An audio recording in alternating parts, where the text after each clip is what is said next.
अरावली विवाद पर टीवी9 से केंद्रीय पर्यावरण मंत्री भूपेंद्र यादव ने कहा है, अरावली के ऑर्डर में माइनिंग लीज का जिक्र नहीं है। अरावली का साइंटिफिक मैनेजमेंट प्लान बनेगा। अरावली का 20% हिस्सा पहले से संरक्षित है। दिल्ली एनसीआर में कोई माइनिंग नहीं होगी। अरावली में अभी 0.19% एरिया में ही माइनिंग हो रही है। ये भूपेंद्र यादव की ओर से कहा गया। भूपेंद्र यादव जी हमारे साथ आज इस चर्चा में मौजूद हैं। अरावली को लेकर जो कुछ चल रहा है, पर्यावरण के संदर्भ में खासतौर से दिल्ली और आसपास रहने वाले लोग अपनी सांसों पर लगते प्रदूषण के पहरे को लेकर जिस तरह चिंतित हैं, आज उनसे इन बातों पर चर्चा करूंगा। बहुत स्वागत है सर टीवी9 भारतवर्ष में आपका। सबसे पहले तो मैं अभी रास्ते में आ रहा था और वही फॉग और पॉल्यूशन मिलकर जो स्मॉग दिखा रहे हैं, सर बड़ी बुरी हालत है बच्चों की, बुजुर्गों की। अभी इस समय आपके घर में तो दरवाजे के बाहर कदरन साफ मुझे दिखाई दे रहा है, लेकिन ये पूरे लोगों से आप जब बात करेंगे, आप भी यहाँ संपर्क में होंगे लोगों से, हर किसी की ये चिंता है कि हर गुजरते साल के साथ ये ज़्यादा बढ़ता जा रहा है। दिल्ली में भारतीय जनता पार्टी के आने के बाद से लोगों की उम्मीदें बहुत बढ़ गई कि अब पॉल्यूशन से ओवरनाइट नहीं तो कम से कम बहुत फर्क समझ में आने वाला एक अंतर आएगा। देखो, दो विषय हैं। प्रदूषण में एक शॉर्ट टर्म पॉलिसी मेजर्स है, एक लॉन्ग टर्म पॉलिसी मेजर्स है और एक इनका इम्प्लीमेंटेशंस है। केंद्र में हमारी सरकार आने से पहले, क्योंकि दिल्ली का पॉल्यूशन अकेले दिल्ली का नहीं है, पूरे एनसीआर का है, कोई ऐसी कोऑर्डिनेशन कमेटी नहीं थी जो एनसीआर का कलेक्टिवली डिसीजन ले सके, क्योंकि अलग अलग राज्य आ जाते हैं, 4 राज्य आ जाते हैं। तो केंद्र सरकार ने, मोदी सरकार ने CAQM बिल पास करके एक अथॉरिटी एस्टैब्लिश करी। दूसरा, पॉल्यूशन के अथॉरिटी एस्टैब्लिश और उसके कोऑर्डिनेशन के बाद जो पॉल्यूशन के विभिन्न कारण हैं, दुनिया में जहाँ पे पॉल्यूशन ठीक हुआ है उसमें मेजर रोल रहा है कि उन्होंने क्लीन फ्यूल का इस्तेमाल किया है। और हम लोगों ने दिल्ली में सरकार में आने के बाद केंद्र में और एनसीआर में BS4 और BS6 को लागू किया। ये अच्छा विषय है कि दिल्ली सरकार अब उसके पर्यावरणीय पैमाने पे जो व्हीकल पॉल्यूशन से होते हैं, अच्छे स्ट्रिक्ट मेजर्स ले रही है। दूसरा है सार्वजनिक परिवहन में, तो केंद्र सरकार ने तो बहुत त्वरित गति से मेट्रो को आगे बढ़ाया है। दिल्ली के आसपास जो ईस्टर्न पेरिफेरल वे, वेस्टर्न पेरिफेरल वे जो करा है, उससे ज़्यादा ट्रैफिक कंजेशन ख़त्म करा है। अब जो तीसरा काम सरकार के द्वारा हो रहा है कि जो ट्रैफिक के हॉट स्पॉट हैं, जहाँ ज़्यादा जमा होता है, और ख़ासकर ऐसे समय में जब बहुत ज़्यादा सर्दी होती है, हवा चलनी बंद हो जाती है, तो यही पॉल्यूशन हवा में जाता है। तो वो ऐसे 62 प्लेसेस आइडेंटिफाई करके उसके ऊपर कार्य कर रहे हैं। दूसरा, जो ये ट्रैफिक के बाकी के निटिग्रिटी में ना जाते हुए एक बड़ा विषय इंडस्ट्रियल पॉल्यूशन से है। तो दिल्ली के 240 जो इंडस्ट्रियल प्लेसेस हैं, उसमें 224 में तो CNG की उपलब्धता हो गई है, ताकि वो गैस की ओर शिफ्ट करे, तो उसमें ज़्यादा एमिशन कम है। लेकिन जो रेड और ऑरेंज कैटेगरी की इंडस्ट्रीज़ हैं NCR रीजन में, उनको अनिवार्य किया है CAQM ने कि वो OECM लगाएं, जिससे उनकी मॉनिटरिंग हो सके। और आज तो आपने सुबह के अखबार में, मैं टाइम्स ऑफ इंडिया में भी देखा है कि उन्होंने 7 थर्मल पावर प्लांट को भी नोटिस दिए हैं, और उसमें भी FGD वगैरह के लगे। दिल्ली के अंदर जितने थर्मल है उसमें कैपेसिटी को पूरा किया गया है। चौथा जो बड़ा विषय है वो डस्ट पॉल्यूशन का है। और हमने यह जब देखा कि कंस्ट्रक्शन में तो डस्ट पॉल्यूशन होता ही है, लेकिन उससे भी ज़्यादा डेमोलिशन में डस्ट पॉल्यूशन है, और डेमोलिशन करके छोड़ देते हैं, तो डेमोलिशन साइट्स ओपन है और वहाँ से तो डस्ट उड़ता ही है, डस्ट से PM10 बढ़ता है। तो एक CND रूल बना के दिया और सबको कहा कि भाई आप डेमोलिशन की परमिशन करवाइए और उसके बाद इसका रिमूवल करिए। उसके बाद जो बड़ा डस्ट पॉल्यूशन है वो रोड से है, रोड डस्ट का है। अभी दिल्ली गवर्नमेंट ने भी 70 से ज़्यादा मशीन की स्वीपिंग के लिए मशीनें ली हैं, लेकिन अब ये पर्याप्त नहीं है। हम एनसीआर और दिल्ली रीजन में सब जगह कह रहे हैं कि पूरी जो आपकी क्लीनिंग है ये मैकेनाइज होनी चाहिए, खासकर बड़ी सड़कों पे, क्योंकि अब सड़कें बहुत ज़्यादा बड़ी हुई हैं और 40-40 किलोमीटर तक एक मशीन कर सकते हो। अपने पॉलिसी मेजर्स में वो सब लोग कर रहे हैं। फिर एक और जो बड़ा विषय है वो लीगेसी वेस्ट का है, जो सॉलिड वेस्ट का है, उसके डिस्पोजल की। इसके अलावा ग्रीनिंग, बायोमास एंड सड़कों का जो पेवमेंट है, ये सारे विषय हैं। इस पे समग्रता से सब राज्य और सरकारें। आपकी होलिस्टिक अप्रोच है सर, इतने सारे फैक्टर्स को कंसीडर करने की, ये कितने दिनों तक लोगों को कोई सेटिस्फैक्टरी यील्ड दे पाएंगे? देखो, अगर 2016 से और अभी के आप लगातार AQI के दिन देखेंगे, आप डेटा देखिए, कंपैरेटिव डेटा देखिए। इस बार दिसंबर में 2 बार हमारा 450 से ऊपर इसलिए गया है क्योंकि वो वेदर कंडीशन जो थी वो एकदम प्रतिकूल थी। क्या दिल्ली के ऊपर से, क्योंकि ये केवल मानव जनित रोज का एमिशन उत्सर्जन नहीं, हाँ, एनवायरनमेंट सिस्टम भी काम करते हैं, क्योंकि जो एयर प्रेशर होता है वो एयर प्रेशर का बहुत बड़ा इसमें फ़र्क पड़ता है। दुनिया के कई देशों में जो एयर क्वालिटी बढ़िया होती है, उसमें जो कार्बन हम अपनी मानवीय गतिविधि से उत्सर्जित करते हैं उसको सोखने की क्षमता बहुत होती है। खासकर समुद्र के किनारे जो शहर हैं वहाँ उत्सर्जन होने के बाद भी उनके कार्बन को सोखने की क्षमता ज़्यादा होती है, क्योंकि वो फैल जाता है। हम लैंडलॉक हैं और उसमें भी अभी जब ये 2 बार हुआ है तो वेस्टर्न डिस्टर्बेंस जाते हैं, तो ऊपर से हवा जब जाती है बादलों की, तो नीचे आपने कई बार देखा होगा दिल्ली की हवा रुक जाती है। तो हवा जब रुकती है तो ये एमिशंस के जो कण हैं, जिसको हम AQI कहते हैं, कि 8 कण होते हैं। PM 2.5 होते हैं, PM 10 होते हैं, सल्फर होता है, कार्बन होता है, अमोनिया होती है, लेड होता है, नाइट्रोजन होता है। ये हम सब की गतिविधियों के कारण निकलते हैं और ये कण हवा में रुक जाते हैं। ऐसे में भारतीय मौसम विज्ञान के साथ मिलकर CAQM एक ग्रैब जो रिस्पॉन्स है वो उस कारण से आता है कि मौसम से जब उनको सूचना मिलती है कि हवा रुकेगी और ये आज ये डिस्पर्स नहीं होगा हवा का कण, तो फिर वो ग्रैब का एक्शन लेते हैं। लेकिन इस बार मैंने CAQM को निर्देश दिया है, क्योंकि उन्होंने सभी नगर परिषदों के ये मॉनिटरिंग के विषयों को देखा है कि भाई ग्रैब को हम कैसे संशोधित करके ज़्यादा इफेक्टिव कर सकते। तो आप ये तमाम मेजर्स ले रहे हैं, आपने राज्यसभा में इसके बारे में बताया भी, हालांकि उसको क्रिटिसाइज़ भी किया गया। लोगों ने कहा कि ये तो उसी तरीके से है कि किसी से ये कहा जाए कि आपको उतने जहर से इस समय समस्या नहीं हो रही, आपको कम जहर दिया जा रहा है। 400 450 जो है वो भी बहुत ज़्यादा है, क्योंकि 50 जहाँ स्वास्थ्य, मैं तो मानता हूँ 400 नहीं, मैं तो मानता हूँ 300 भी ज़्यादा है।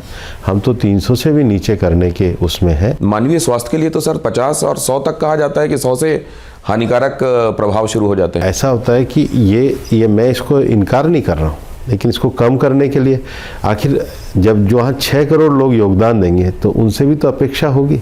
दिल्ली सरकार ने लेकिन सर इसके लिए माफ़ी मांगी। दिल्ली के मंत्री ने माफ़ी मांगी कि हम आपको वैसा क्लीन एनवायरनमेंट नहीं दे पा रहे हैं, इसके लिए हम माफ़ी मांगते हैं। इसको आप कैसे देखते हैं? वो भी भारतीय जनता पार्टी की सरकार, उनका बड़प्पन है, लेकिन और त्वरित गति से वो काम कर रहे हैं, मेहनत से काम कर रहे हैं। सरकार में आने के बाद उन्होंने अपनी मंशाएं, अपनी प्रतिबद्धताएं अच्छे तरीके से करी है। और दिल्ली नहीं, आसपास गाजियाबाद, गुड़गांव, नोएडा, सारे जो प्रशासन है वो इसमें अब मेहनत से लगे हुए हैं। ये जो ग्रैब की बात आपने की, ग्रेडेड एक्शन जो लेते हैं आप प्रदूषण को देखते हुए, इसको लेकर टीकाराम जूली, आप तो जानते हैं ये राजस्थान के नेता हैं प्रतिपक्ष के इस समय, वो कह रहे हैं कि जहां तंदूर में बाहरी वाहनों के आने पे प्रवेश में दिल्ली में समस्या है, तंदूर को लेकर बात हो रही, छोटे कंस्ट्रक्शन के काम भी रोके जा रहे हैं, वहां पर अरावली के ऊपर इतना बड़ा खतरा क्यों लाया जा रहा है, जो एक तरीके से डिफेंस की वॉल है, प्रदूषण से भी बचाती है और तमाम इकोलॉजिकल उससे फैक्टर्स जुड़े हुए हैं। ऑर्डर क्या है? ऑर्डर का जो डायरेक्शन है वो क्या है? ऑर्डर का डायरेक्शन रीडिफाइन करना है, इसको, इसकी डेफिनेशन एस्टेब्लिश करना है, ताकि कहीं संशय किसी राज्य में ना रहे और एक जैसी डेफिनेशन रहे। है नहीं है तो आप बताइए। ऑर्डर का जो डायरेक्शन है, मैं तो पैराग्राफ नंबर 50 में है। पहला, अरावली में कोई न्यू माइनिंग लीज नहीं दी जाएगी। नंबर दूसरा, हर जिले का साइंटिफिक माइनिंग मैनेजमेंट प्लान बनेगा। तीसरा, साइंटिफिक मैनेजमेंट प्लान को ICFRE, जो फॉरेस्ट रिसर्च एजुकेशन की सबसे बड़ी संस्था है, वो अप्रूव करेगी। माइनिंग अगर उसके बाद भी होगी तो जो स्ट्रेटेजिक मिनरल है उसमें एक्स्ट्रा ऑर्डिनरी सर्कमस्टांसेस में होगी। माइनिंग अगर कभी हुई तो सस्टेनेबिलिटी मॉडल का ध्यान रखा जाएगा। उसके बाद रेस्टोरेशन प्लानिंग की जाएगी। रेस्टोरेशन प्लानिंग का अर्थ क्या है कि इनके समय में जितनी भी माइनिंग हुई है, तो जो आप कई बार इन्फ्लुएंसर भी देखते हैं ना, ये माइन खुद ही पड़ी है, तो आज तो नहीं खोदी है, 2 साल में तो नहीं खोदी है। सुनो, जजमेंट के समग्रता की बात नहीं, जजमेंट का डेफिनेशन है कि नहीं उसमें? अरे आप पहले समझिए, जजमेंट का डायरेक्शन यही है। दिल्ली में कोई माइनिंग नहीं होगी। एनसीआर के जो दिल्ली से जुड़े हुए रीजन है, फरीदाबाद, गुड़गांव, नूह में कोई माइनिंग नहीं होगी। अरावली में फैले हुए जितने भी रिजर्व और फॉरेस्ट रिजर्व हैं वो प्रोटेक्टेड रहेंगे। उनका जो इको सेंसिटिव जोन है वो 1 किलोमीटर के दायरे तक संरक्षित रहेगा। अरावली में जो वाटर बॉडीज़ हैं उनके 500 मीटर तक कोई माइनिंग नहीं होगी। अरावली में जो रामसर साइट्स हैं उनके 500 मीटर तक नहीं होगी। ये डेफिनेशन है, ये जजमेंट है। अब डेफिनेशन क्या है? कांग्रेस पहले तो कोई डेफिनेशन ही नहीं थी अरावली की, और कोई आवश्यकता भी नहीं थी। आवश्यकता क्यों पड़ी? कांग्रेस के समय में जो इलीगल माइनिंग हो रही थी उसके खिलाफ पिटीशन फाइल हुई कि आप किसी भी जगह पे कर देते हैं, अरावली को तो आप पहचानते ही नहीं है माइनिंग के लिए, केवल माइनिंग के लिए। तो उन्होंने कहा भू आकृति की कैसे पहचान होगी? तो भू आकृति की पहचान के लिए जो रिचर्ड मॉर्फी है, रिचर्ड मॉर्फी जो जियोलॉजिस्ट है, जो भी जियोलॉजी का है, क्योंकि उन्होंने इसमें जियोलॉजिकल सर्वे ऑफ इंडिया को बुलाया। मिनिस्ट्री ऑफ एनवायरनमेंट के सेक्रेटरी थे, एफएसआई थी, जियोलॉजिकल थे, और चारों राज्यों के सेक्रेटरी थी। इसमें चूंकि प्रशासनिक रूप से सबसे ऊंचा डेजिग्नेशन मिनिस्ट्री ऑफ फॉरेस्ट के सेक्रेटरी का है, तो उनको इसका एक तरीके से चेयरमैन बनाया गया। तो उसमें ये कहा जाता है कि कोई भी पर्वत की जो श्रृंखला होती है, पर्वत की जो चोटी होती है, वो केवल चोटी नहीं होती, उसका नीचे एक धरातल होता है। तो ऊपर अगर चोटी दिखती है, जैसे अपन ट्रैकिंग भी करते हैं, तो जो ऊपर जब अपन चोटी पे ट्रैकिंग पे जाते हैं तो बीच में कई स्टॉपेज आते हैं, पर पार्ट ऑफ उसी चोटी के माने जाते हैं। पार्ट ऑफ उसी चोटी, तो स्टॉपेज तो छोटे आते हैं, पार्ट ऑफ वही चोटी होती है। और उसके जो नीचे पूरा धरातल तक फैलता है, कहाँ तक? जमीन तक, क्योंकि पर्वत हवा में नहीं होता ना, जमीन में धरातल तक उसका नीचे जो लैंडफॉर्म है। तो फिर लैंडफॉर्म का कहाँ से पता होगा? लैंडफॉर्म जो होगा कि उस पूरे एरिया का जो सबसे लोएस्ट लैंडफॉर्म होगा, जो सबसे निचला धरातल होगा, उस लोएस्ट लैंडफॉर्म से वहां तक पूरा एक पर्वत है। फिर पर्वत श्रृंखला कैसे कहा जाएगा? तो सर जब इसको मेजर करेंगे, इसको मेजर लिए रोक रहा हूं मैं आपको, तो अब ये भी कंफ्यूजन है कि इसकी मेजरमेंट एक्चुअली कैसे होगी, क्योंकि 2 तरह की बातें हो रही हैं कि एक तो समुद्र तल से ऊंचाई नापने वाली बात, और दूसरे उसके आसपास के टेरेन से जो निचला हिस्सा है उससे नापना। अब आप सुनिए, ये जहां पर माइनिंग देगी केवल उसके लिए है। ये कहाँ के लिए? माइनिंग के लिए। लेकिन अरावली के क्षेत्र में जो बड़ा एरिया जो है, लगभग 20% से ज़्यादा का एरिया तो ऑलरेडी प्रोटेक्टेड रिजर्व में है। जो 2% वाटर बॉडीज़ हैं उसमें भी जो रामसर साइट्स है उसका 500 मीटर प्रतिबंधित है। जो 20% फॉरेस्ट एरिया है जिसमें लैंड भी आता है, सारा आता है, उसका भी 1 किलोमीटर तक ESZ है। मैं हमेशा से ये कह रहा हूँ कि इवन पूरे अरावली क्षेत्र में आज भी जो माइनिंग है वो 0.19% पे है। और ये जो स्ट्रिक्ट मेजर्स होंगे, जब जिला अनुसार मैनेजमेंट प्लान बनेगा और जब जिला अनुसार ICFRE की रिपोर्ट होगी, तो ये तो इससे पहले तो कोई ऐसी स्थिति नहीं थी, जिसकी मर्जी आ रही थी वो वहाँ पे खनिज पट्टे देता था। तो ये पूरा एक साइंटिफिक है और अभी एंडेड नहीं हुआ है। आप और मैं बैठ करके अभी तय नहीं कर सकते, अभी तो न्यायालय में भी ओपन है। पर इसके बारे में जो भ्रम फैलाने की कोशिश की जा रही थी, जो झूठ फैलाने की कोशिश की जा रही थी। लेकिन आपके अपने नेता सर राजेंद्र राठौर भी ये कह रहे हैं कि इसको लेकर रिव्यू होना चाहिए, और अगर जनता में इसको लेकर कहीं न्यायालय में रिव्यू है तो रिव्यू क्यों नहीं किया पड़ा है ना न्यायालय में? वो विषय रख दे, वहां पर है, रिव्यू है ना, काम रहा है, निर्णय भी न्यायालय का है, कमेटी भी न्यायालय। आप लोग रिव्यू के लिए जाएंगे क्या? ऑलरेडी पड़ा हुआ है। हम तो इसमें पार्टी, मतलब जो है जिन्होंने फाइल करी है पार्टी है ही, ऑलरेडी पड़ा हुआ है, काम नहीं है। अभी देखिए आज ही की रिपोर्ट ये भी है कि जो खुद सुप्रीम कोर्ट की एम्पावर्ड कमेटी वो रही। भी गलत है। कल एफएसआई ने ट्वीट करके कहा कि हमने कोई ऐसी स्टडी नहीं। ये एफएसआई के संदर्भ में तो बात हो रही है आज- कि उन्होंने आज- खुद रिफ्यूट किया। उन्होंने- हालांकि कहा जा रहा है कि कोर्ट के भीतर उनके वकील ने इसके उलट बात की थी। उनका कोई वकील ही नहीं था एफएसआई का। ये तो अमाइकस क्यूरी है। दो आर्गुमेंट्स होते हैं, हमें आप आर्गुमेंट को मानोगे या जजमेंट के निर्णय को मानोगे? किसको मानोगे? निर्णय को। तो निर्णय ये है, आर्गुमेंट तो होंगे ही, लेकिन एफएसआई का कोई लॉयर नहीं था वहां पे। अमेकस क्यूरी भी इन दिनों बड़े चर्चा में है कि उनकी बात को भी नहीं माना गया। भाई तो कोर्ट का निर्णय आप और मैं कैसे करेंगे? आप और मैं कोर्ट का निर्णय नहीं है ना। जो कोर्ट का फाइनल निर्णय सरकार को उसको तो मानो। ये पूरी कहानी सर देखी ऐसे जा रही है, जो परसेप्शन बन रहा है वो ये बन रहा है कि राजस्थान की सरकार, भजन लाल सरकार, उन्होंने ये कहा कि मौजूदा जो स्थितियां हैं उनमें माइनिंग को लेकर चीज़ें स्पष्ट नहीं हैं और इसके चलते जो रोक लग रही है उससे खनन का काम बहुत प्रभावित हो रहा है। उसको लेकर ये सुप्रीम कोर्ट में जाने वाली बात हुई और वहाँ से एक कमेटी का गठन किया गया जिसमें सेंट्रल गवर्नमेंट भी जाहिर है हेल्म में रही और उस पूरी कमेटी ने अपनी तरफ से जो रिकमेंडेशन दिया उसको सुप्रीम कोर्ट ने ओके कर दिया। ये आपकी रिकमेंडेशन ही गलत है। पिटीशन भी भजन लाल जी के आने से पहले है, बल्कि एमसी मेहता की भी पिटीशन है, गोदावरी की पिटीशन है, कंटिन्यू है। कमेटी कोर्ट ने अपॉइंट करी है, उसमें मिनिस्ट्री से और बाकी लोगों को बुलाया है और कोर्ट के डायरेक्शन माइनिंग को रोकने के लिए है। तो ये तो माइनिंग को रोकने की बात हो गई, हर डिस्ट्रिक्ट का प्लान बनाने की बात हो गई, साइंटिफिक मैनेजमेंट की बात हुई है, रेस्टोरेशन की बात हुई है, ICFRE की स्टडी की बात हुई है। और जहाँ तक सरकार की बात है, जजमेंट का आप पैराग्राफ पढ़िए, उसमें उन्होंने सरकार के ग्रीन अरावली इनिशिएटिव को अच्छा बताया है, कमेटी के कार्यों की सराहना करी है। उसके साथ ही जो ICFRE है, उन्होंने सारंडा जो झारखंड में जो प्लान बनाया है, उन्होंने कहा उसी के तर्ज पे साइंटिफिक होना चाहिए। तो साइंटिफिक मैनेजमेंट प्लान बनाना, ICFRE की अनुमति लेना, सस्टेनेबिलिटी को ध्यान में रखना, उसके बाद रेस्टोरेशन को ध्यान में रखना, एक्स्ट्रा ऑर्डनरी सर्कमस्टांसेस में परमिशन करना, ये कोर्ट का निर्णय है। तो इस सब को सर, ये विपक्ष जिस तरीके से हमलावर है, 26 तारीख को जयपुर में एक मार्च निकालने की बात भी की जा रही है, साथ में जो एनवायरनमेंट से कंसर्न रखने वाले डिफरेंट इंस्टीट्यूशंस हैं वो तो डेथ वारंट तक इसको कह रहे हैं, इसको नाम दे रहे हैं। देखो, इसको आप कैसे देख रहे हैं? नहीं, कोई झूठ के पैर नहीं होते, बस जो झूठ पे चल रहे हैं उसके क्या पैर होंगे। अच्छा, ये तो टेक्निकलिटी हो गई सर, लेकिन अभी जैसे हमारे कॉरेस्पॉन्डेंट भी अभी उस पूरे इलाके को ट्रैक कर रहे हैं अरावली से जुड़े हुए, और आप तो खुद 37-38 डिस्ट्रिक्ट्स में सब जगह गए हैं।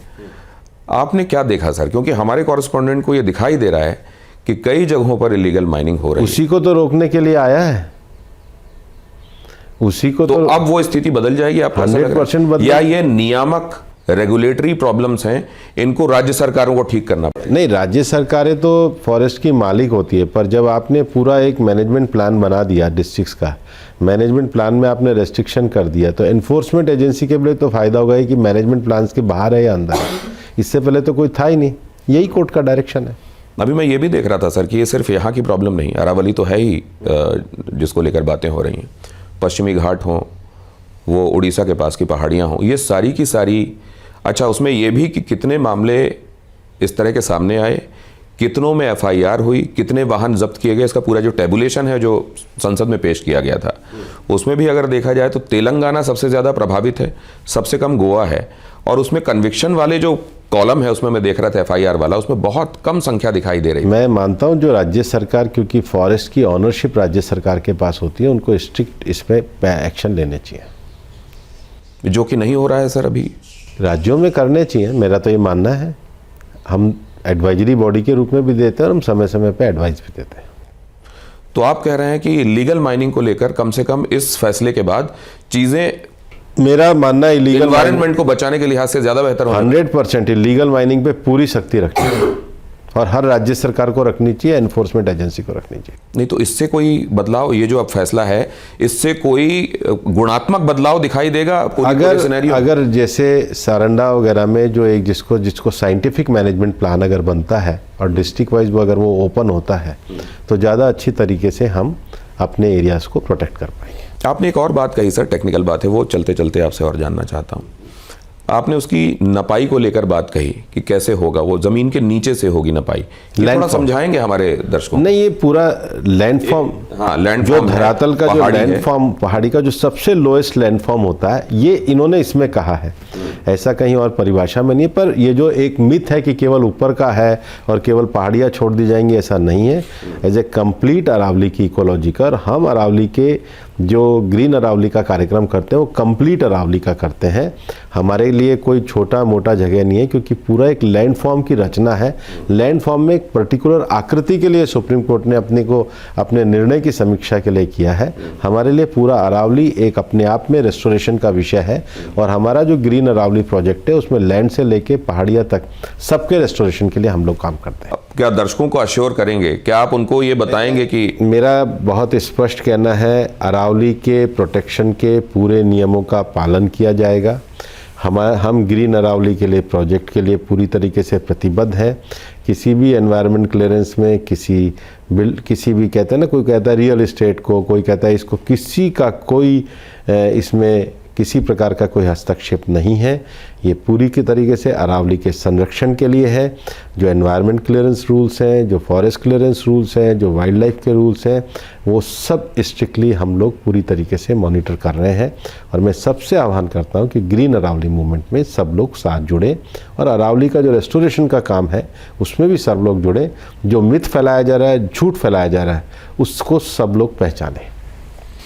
तो ये झूठ है जो फैलाया जा रहा है, और समग्रता में आदेश के अध्ययन की ज़रूरत है। मैं भी जब उनको डेफिनेशन के संदर्भ में बता रहा था तो उन्होंने कहा डेफिनेशन नहीं, किस तरफ रुख है कोर्ट का, ये समझने की चेष्टा की जाए। और साथ में ये भी कि जो लोग इसको लेकर अभी बातें कर रहे हैं और डेथ वारंट तक बता रहे हैं, ये झूठ है जो फैलाया जा रहा है, लेकिन झूठ के पैर नहीं होते। जहाँ तक प्रदूषण है, प्रदूषण को लेकर अब होलिस्टिक अप्रोच के साथ काम हो रहा है, लेकिन इसको लेकर शॉर्ट टर्म और लॉन्ग टर्म दोनों तरीके की रणनीतियों को दिमाग में रखना पड़ेगा। और रिजल्ट्स ओवरनाइट नहीं आएंगे, लेकिन धीरे धीरे इसमें लोगों को परिवर्तन महसूस होना शुरू हो जाएगा। बातों से ये भाव हमको मिलता है। बहुत धन्यवाद, आपने महत्वपूर्ण वक्त हमारे साथ साझा किया। Thank you so much.